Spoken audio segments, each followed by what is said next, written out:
उत्तराखंड में अपने ही कातिल बन रहे हैं। समाज में ये हो क्या रहा है?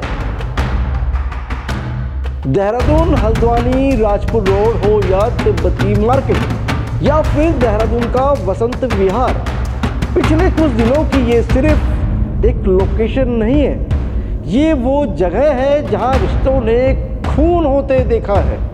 दोस्त, माँ, परिवार में रिश्तों को टूटते, बिखरते और हैवानियत में बदलते देखा है।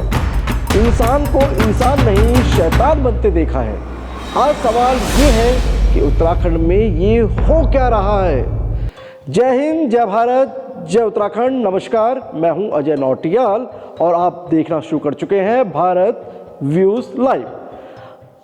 आपसे निवेदन है कि कृपया अंत तक हमारे साथ बने रहिएगा। कंटेंट पसंद आए तो चैनल को लाइक, शेयर और सब्सक्राइब जरूर कीजिएगा और राष्ट्र हित में अपनी राय जरूर शेयर कीजिएगा, क्योंकि आपका हर एक विचार उत्कृष्ट समाज का मजबूत आधार है।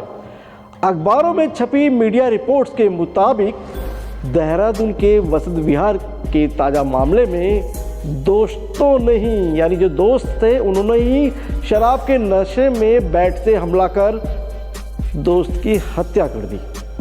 सोचिए, जिनके साथ बैठकर जाम टकराया उन्हीं के हाथ में कुछ देर बाद बैट था। ये अचानक नहीं होता, ये गुस्से, अहंकार और नशे का कॉम्बिनेशन होता है, खतरनाक कॉकटेल होता है। लेकिन सवाल ये भी है, क्या सिर्फ शराब जिम्मेदार है या समाज के भीतर कुछ और भी टूट रहा है? देहरादून में पिछले कुछ दिनों में हुए एक एक केस को अब जोड़ कर देखिए। बात करते हैं तिब्बती मार्केट हत्याकांड की। प्रॉपर्टी विवाद, बेटे की गोलियों से भूनकर हत्या कर दी जाती है। उसकी जांच में उसकी मां की भूमिका सामने आती है। ये सिर्फ क्राइम नहीं, रिश्तों के पतन की कहानी है। हल्द्वानी डबल मर्डर केस में लिव इन रिलेशनशिप में रह रहे 31 साल के लड़के और 19 साल की लड़की की हत्या कर दी जाती है। कहानी वही, अपने हम उम्र दोस्तों के साथ रूफ पार्टी, छत में नशा, शराब और गुस्से का ऐसा कॉकटेल बना कि अंजाम उन्हीं दोस्तों द्वारा सिर और चेहरे को पत्थरों से बुरी तरह कुचल दिया गया और दोनों की हत्या कर दी गई। यानी दोस्ती अब भरोसे का नाम नहीं रह गई। अब बात सिल्वर सिटी केस की। जिम से कसरत, एक्सरसाइज कर बाहर निकलते ही दिन दहाड़े गोली चलती है। हिस्ट्री सीटर वहीं ढेर हो जाता है। शक की सुई परिवार के भीतर ही घूम रही है। अब बात मच्छी बाजार की भी कर लेते हैं। अटल बाजार की वो घटना जिसमें 21 वर्षीय युवती की हत्या से सनसनी मच जाती है। पुलिस जांच में पुरानी रंजिश और जान पहचान उजागर होती है।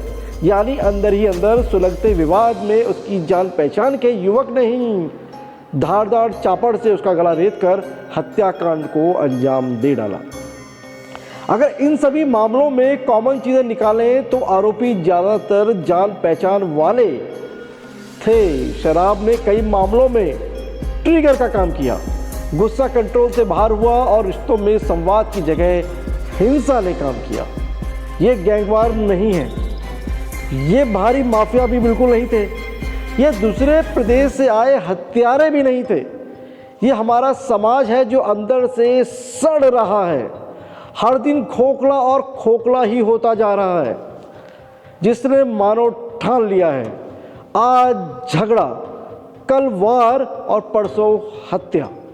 बड़ा सवाल ये भी है कि क्या हमारी पुलिस फेल है? क्या हमारा सिस्टम फेल है? क्या हमारी सरकार फेल है?